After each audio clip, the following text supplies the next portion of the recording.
ಒಂದು ಕಾಲ್ ಇದೆ. ಅನ್ನಪೂರ್ಣ ಗೌಡ ಅಂತ ಹಾಸನದಿಂದ ಕರೆ ಮಾಡಿದ್ದಾರೆ. ನಮಸ್ಕಾರ ಅನ್ನಪೂರ್ಣ ಅವರೇ. ನಮಸ್ಕಾರ. ನಮಸ್ತೆ. ನಾವು ಹೇಳಿ ಅಮ್ಮ.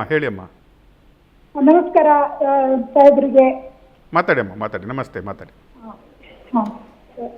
ಕೇಳಿ ಸರ್, ನೀವು ಪ್ರಶ್ನೆ ಕೇಳಿ, ನಾನು ಅದೇ ಹೇಳ್ತೇನೆ. ನಾವು ಹೆಣ್ಮಕ್ಳು ಅಂತಂದ್ರೆ ಕೈ ಮುಗಿಯುವ ಒಂದು ಸಂಸ್ಕೃತಿ ಸಂಸ್ಕಾರದಿಂದ ಬಂದವರು. ಆದರೆ ಹಾಸನದಲ್ಲಿ ಈ ರೀತಿ ಹೆಣ್ಮಕ್ಳನ್ನ ನೋಡ್ಕೊಳ್ತಿದ್ದಾರೆ ಅಂತಂದಾಗ ನೋವಾಯಿತು, ಆಘಾತ ಆಯಿತು. ಈಗ ಪ್ರಶ್ನೆ ಸಂತ್ರಸ್ತರು ಯಾರು ಅಂತ, ಹೆಣ್ಮಕ್ಳ ಅಥವಾ ಕುಟುಂಬದ ಕುಡಿನ ಯಾರು ಅನ್ನೋ ಪ್ರಶ್ನೆ ಉಟ್ಕೊಂಡಿದೆ ಅಮ್ಮ. ನಿಮಗೇನು ಅನ್ಸುತ್ತೆ, ಸಂತ್ರಸ್ತರು ಯಾರು ಇದರಲ್ಲಿ?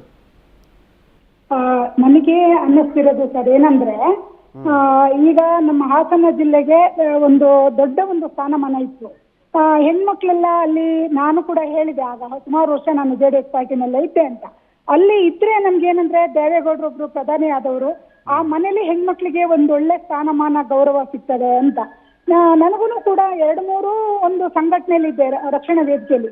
ನಾನು 4-5 ಪೋಸ್ಟಿಗೆ ರಾಜೀನಾಮೆ ಕೊಟ್ಟು ನಾನು ಅವ್ರ ಪಾರ್ಟಿನಲ್ಲಿ ಇದ್ದಾಗ, ಯಾಕಂದ್ರೆ ಬೇರೆ ಗಾಡಿ ಹತ್ತಿ ಇಳಿಯೋದು ಮಾಡಬಾರ್ದು, ಅವ್ರ ಮನೆ ಒಳಗಡೆ ಒಂದು ಒಳ್ಳೆ ತನನ ಉಳಿಸ್ಕೊಂಡು ಹೋಗ್ಬೇಕು, ಅಲ್ಲಿಂದ ಹೆಸರು ಮಾಡಿ ನಾನು ಏನು ಅಂತ ತೋರಿಸ್ಬೇಕು ಒಬ್ಳು ಹೆಣ್ಮಗಳಾಗಿ ಅಂತ. ಬಟ್ ಈ ತರ ಆಗಿರೋದು ನೋಡಿದ್ರೆ ತುಂಬಾ ಮುಜುಗರ ಆಗ್ತಾ ಇದೆ, ತುಂಬಾ ನೋವು ಆಗ್ತಾ ಇದೆ. ಯಾಕೆ ಆ ವ್ಯಕ್ತಿಗೆ ಪನಿಷ್ಮೆಂಟ್ ಆಗ್ತಾ ಇಲ್ಲ, ಯಾಕೆ ಆ ವ್ಯಕ್ತಿನ ಹಿಡಿದು ತರ್ತಾ ಇಲ್ಲ SIT ಮುಂದೆ? ಆಮೇಲೆ ಇನ್ನೊಂದೇನಂದ್ರೆ, ಈಗಾಗಲೇ ಹೇಳ್ತಾ ಇದ್ದಾರೆ DK ಶಿವಕುಮಾರ್ ಅವರು ಮತ್ತೆ ಸಿದ್ದರಾಮಯ್ಯ ಅವರು ಇವರೆಲ್ಲ ಸೇರಿ ಪೆನ್ ಡ್ರೈವ್ನ ಬಿಟ್ರು, ಪೆನ್ ಡ್ರೈವ್ ಹೊರಗಡೆ ಹೊರಡಿಸಿದ್ರು ಅಂತ ಹೇಳ್ತಾ ಇದ್ದಾರೆ. ಬಟ್ ಅವ್ರದನ್ನ ಬ್ಲರ್ ಮಾಡಿ ತೋರಿಸ್ಬೇಕಿತ್ತು, ಇಲ್ಲ ಅಂತಲ್ಲ. ಆದ್ರೆ ಇದನ್ನ ಬಿಡುಗಡೆ ಮಾಡದೆ ಹೋಗಿದ್ರೆ ಇಡೀ ರಾಜ್ಯದಲ್ಲಿ, ಈ ಜಿಲ್ಲೆಯಲ್ಲಿ ಇನ್ನೂ ಎಷ್ಟು ಸಾವಿರ ಹೆಣ್ಮಕ್ಳು ಹಾಳಾಗ್ತಿದ್ರು ಅನ್ನೋದು ನಮ್ಮ ಪ್ರಶ್ನೆ. 100% ಭಾಗ ಎಷ್ಟು ಜನ ಹೆಣ್ಮಕ್ಳು ಹಾಳಾಗ್ತಿದ್ರು ಅನ್ನೋದು ಒಂದು ಪ್ರಶ್ನೆ. ಮೊನ್ನೆನೂ ಕೂಡ ನಾನು ಹೇಳಿದ್ದೇನೆ. ಏನಂತ ಹೇಳಿದ್ರೆ, ಇವ್ರಿಗೆ ಏನಾದ್ರು ಬೇರೆ ರೀತಿ ಆಮಿಷ ಇತ್ತಾ, ಕೊಲೆ ಬೆದರಿಕೆ ಇತ್ತಾ, ನಿಮಗೇನಾದ್ರೂ ತೊಂದರೆ ಆಗಿದ್ರೆ ಹೆಣ್ಮಕ್ಳು ನೀವು ಮುಖ್ಯವಾಹಿನಿಗೆ ಬನ್ನಿ, ನಿಮ್ ಜೊತೆ ನಾವಿದ್ದೀವಿ ಅಂತಾನು ಕೂಡ ನಾನು ಹೋರಾಟ ಮಾಡಿದ್ದೀನಿ. ಬಟ್ ಈ ಜಿಲ್ಲೆನಲ್ಲಿ, ಇಡೀ ರಾಜ್ಯಕ್ಕೆ ಈ ಜಿಲ್ಲೆ ಒಂದು ಮುಜುಗರ ತರಂತ ಜಿಲ್ಲೆ ಆಗೋಯ್ತು, ಪ್ರಜ್ವಲ್ ಅಂತ ಒಂದು ವಿಕೃತ ಕಾಮಿಯಿಂದಾಗಿ ಅಂತ ಹೇಳಕ್ಕೆ ನಾನು ಇಷ್ಟಪಡ್ತಿದ್ದೀನಿ ಸರ್. ಅದ್ರಲ್ಲೂ ಕೂಡ ನಿಮ್ ಪವರ್ TV ಮುಖಾಂತರ ಒಳ್ಳೆ ರೀತಿ ಒಬ್ಬ ತಪ್ಪಿಸ್ತನಿಗೆ ಶಿಕ್ಷೆ ಆಗ್ಬೇಕಂತ ನೀವು ಮಹಿಳೆಯರ ಪರವಾಗಿ, ಈ ರಾಜ್ಯದ ಪರವಾಗಿ, ಸಂತ್ರಸ್ತೆಯರ ಪರವಾಗಿ ತಾವು ಹೋರಾಟ ಮಾಡ್ತಿರೋದು ನಿಜಕ್ಕೂ ಕೂಡ ಸಂತೋಷ ಅಂತ ಹೇಳಿ ನಾನು ತುಂಬ ಹೃದಯದಿಂದ ಹೇಳ್ತಾ ಇದ್ದೀನಿ ಸರ್. ನಿಜವಾಗ್ಲೂ ಸಂತ್ರಸ್ತೆಯರಿಗೆ ನ್ಯಾಯ ಸಿಗ್ಲೇಬೇಕು. ಹೌದು ಸರ್. ಥ್ಯಾಂಕ್ ಯು ಅನ್ನಪೂರ್ಣ ಅವರ ಕರೆ ಮಾಡೋದಕ್ಕಾಗಿ. ಎಸ್ ಸರ್, ಮಹಿಳೆಯರು ಇವರು ಕೂಡ ಒಬ್ಬರು ಕಾರ್ಯಕರ್ತೆ ಆಗಿದ್ದವರು, ತಾನು ಹಾಗಿರ್ಬೇಕು ಹೀಗಿರಬೇಕು ಅಂತ ಹೇಳಿ ಕನ್ಸ್ಕೊಂಡವ್ರು. ಆದರೆ ಆಘಾತ ಆಗಿದೆ.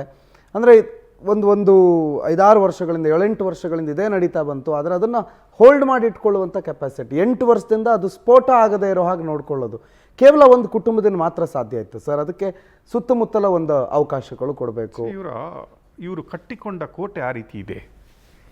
ಮನುಷ್ಯ ಜನಸಾಮಾನ್ಯನು ಈ ಕೋಟೆಯನ್ನು ಭೇದಿಸಿ, ಚಕ್ರವ್ಯೂಹವನ್ನು ಭೇದಿಸಿ ಹೊರಗಡೆ ಬಂದು ತನಗೆ ನ್ಯಾಯ ಸಿಗಬೇಕಂತ ಹೋರಾಡೋದು ಇಟ್ ಈಸ್ ವೆರಿ ಟಫ್. ನೀವು ನೋಡಿ, ಮಾಧ್ಯಮಗಳೇ ಆಗಲಿ, ಎಷ್ಟೇ ಸ್ಟ್ರಾಂಗ್ ಮಾಧ್ಯಮಗಳಿದ್ದು 1000 ಸಲ ಇವರ ಬಗ್ಗೆ ನ್ಯೂಸ್ ಮಾಡಲಿಕ್ಕೆ ಎಣಿಸುವಂಥ ಕಾಲಘಟ್ಟದಲ್ಲಿ ನಾವಿದ್ದೀವಿ. ನೀವು ನೋಡ್ತೀರಿ, ಪ್ರೆಸೆಂಟ್ ಗವರ್ಮೆಂಟಿನ CMs ಮತ್ತು DCMಗಳನ್ನೇ ಅವರು ನನ್ನನ್ನು ಕೆಣಕಿದ್ರಿ ಬಿಡಲ್ಲ ಅಂತ ಈ ರೀತಿಯಲ್ಲಿ ಮಾತಾಡ್ತಾರೆ. ಗವರ್ಮೆಂಟನ್ನೇ ಆ ರೀತಿಯಾಗಿ ಹೆದರಿಸುವಂಥದ್ದು, ಒಬ್ಬ SIT ಅಧಿಕಾರಿಯನ್ನೇ ಯಾವ ನವನು ಅಂತ ಹೇಳುವಂಥದ್ದು, ಒಬ್ಬ DCಯನ್ನೇ ಅವಳ ಗಂಡ ಎಂಥವನು ಅಂತ ಗೊತ್ತಿದೆ ಅಂತ ಹೇಳುವಂಥ ಪರಿಸ್ಥಿತಿ ಆ ಫ್ಯಾಮಿಲಿಯ ಮನಸ್ಥಿತಿ ಇರುವಾಗ ಅದನ್ನು ಎದುರಿಸುವಂಥ ಶಕ್ತಿ ಯಾರಿಗಿರುತ್ತೆ? ಜನಸಾಮಾನ್ಯರಿಗಿರುತ್ತಾ?